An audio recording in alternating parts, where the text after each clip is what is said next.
Hello everybody and welcome back to Robert's Reviews. Today is Friday, which means I do a bunch of new releases. My request for the day was Remember the Titans, so that did come out this morning. My goal is to watch 3 movies today, but I might only get through 2 depending on how busy I get. It should be 3 though. I should be able to get through American Fighter, Army of the Dead, and of course this one, which is 4 Good Days. Before we get started, just a quick announcement and reminder to please consider subscribing. Once we get to 150 subscribers, I'm going to be dressing up like Spider-Man, and I'm going to go to Walmart and film it for you guys. So if you guys are interested in seeing that, please consider subscribing, and just it's a huge help. Thanks.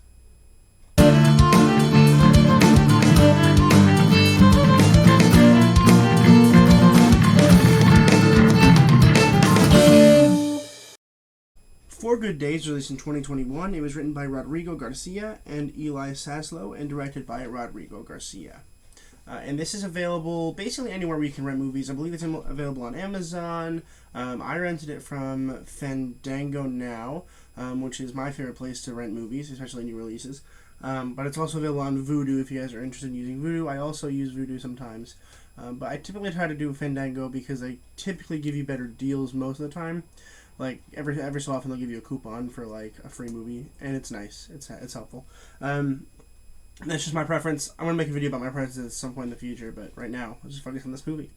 So I had actually gone into this movie with some high hopes because I had seen the trailer, as I watch all the trailers for all the movies I watch. And I liked the trailer a lot. It kind of talked to me, you know. It was like, this is more of a young adult kind of movie that has drugs in it, which is nice. I like that. I like those kind of things. It's always nice when I can have my favorite genre and have a genre I don't really like be mixed in. It's like when you have a young adult horror, those are typically better for me than just straight horror. I was wrong. This isn't really a coming-of-age young adult story. It's really not. The person that is on drugs is actually pretty old. I will give a brief synopsis of the movie right now, with no spoilers, of course. Essentially, there is this girl who is addicted to heroin, and she has been for over 10 years.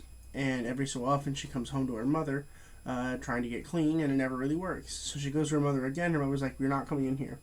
But eventually she says she'll go through detox, and then we'll get this shot which will make her impervious to being high. So she says all those things, and she goes through with a lot of them. And I'm not going to spoil anything about the ending, but it's a typical drug movie. I'm not going to lie, I did not really like this movie, and I'm going to explain to you exactly why right now. And a lot of it has to do with just the stereotypes and the fact that, like, I've seen this movie before, right? Like, we haven't seen this movie before. It's brand new. It just came out today. But I have never, like, I've seen so many movies that are exactly like it, that follow the exact same format. The only difference is this has Glenn Close in it, which, like, I guess is supposed to make it better. And, like, it kind of does, but also, like, not enough to make me like the film. A lot of this movie rides off of the fact that you know what's going to happen already. You already know, oh, well, she's a drug addict, so of course she's going to stay a drug addict. And, like, nothing ever gets better. And the end of the movie is left off very ambiguous, which doesn't really help. And, like, I think that the idea of the movie's fine, except that it isn't original at all. It's the same thing we see in most drug movies. And it kind of gets exhausting watching the same movie over and over again. This year alone, there has been, like, 5 drug movies that I have released on the channel that are brand new that came out in 2021. I mean, like, just off the top of my head, I know Crisis was one of them, and there was another one, and Body Brokers, another one. There's another one that came out, like, 2 weeks ago that I reviewed that had drugs in it, and they're all main drug movies, and that's cool. I get that we're in a comfortable zone right now where we feel like we're able to talk about these kind of issues in a media as big as film, and I think that's great, but the issue is that we can't be releasing so many at a time, right? We are flooding audiences with just the same thing over and over and over again. Coming up next week and the week after, I don't think I have anything drug related, which is nice. I'm excited about that because this movie really sucked the life out of me. It is an hour and 40 minutes long, and the entire time you kind of already know what's going to happen, and they really drag it out. And the worst part about it really is that, like, when you think about drugs and drug addiction and all that kind of stuff that are particularly portrayed in movies, you understand already the basis of how it works, right? And so that's when filmmakers get lazy, okay? They're like, well, you already know how drug addiction works, so we're not going to explain it, right? And like they're like, you've already seen a movie with Detox before, so we're not going to show you her detox, right? Which isn't a spoiler. It's like the first 5 minutes of the movie. They don't show her going through the detox. They're like, and she's done. And it took 3 days. And I'm like, whoa, 3 days passed already? It's crazy. And like, they don't show it because they already assume that you know how it works, which is fine because I do, but I think some audience members aren't going to.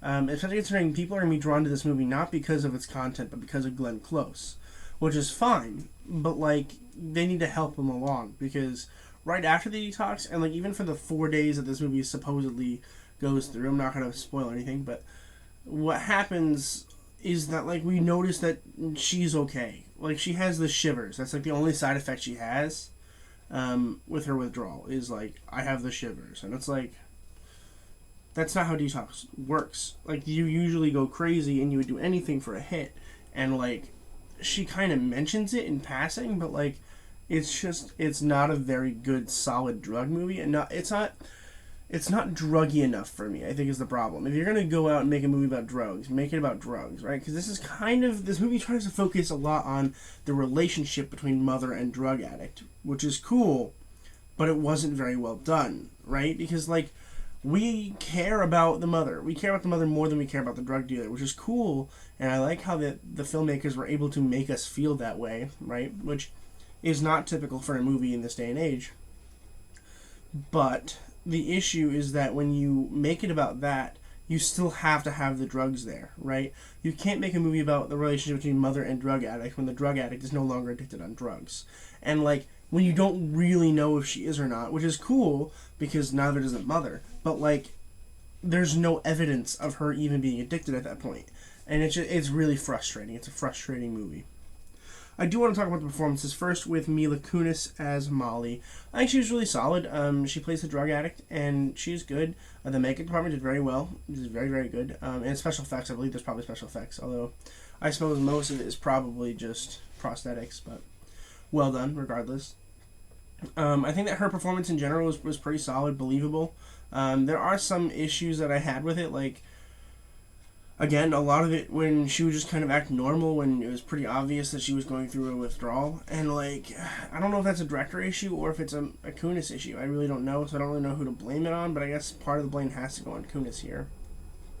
And Glenn Close as Deb. I love Glenn Close. I think everyone does, but, like, at this point, it just kind of felt like a waste for her. Like, she was very good, very strong, very good. The issue that I had, though, was, like, I don't know if it was worth the money to pay Glenn Close to do this when you could have had, like, basically anyone do it, and it would have been fine. Which is the issue nowadays with a lot of big actors, is, like, they pay this really big actor to do something, and it's like, why'd you do that when you could have had, like, a new person do it, and it might have been better.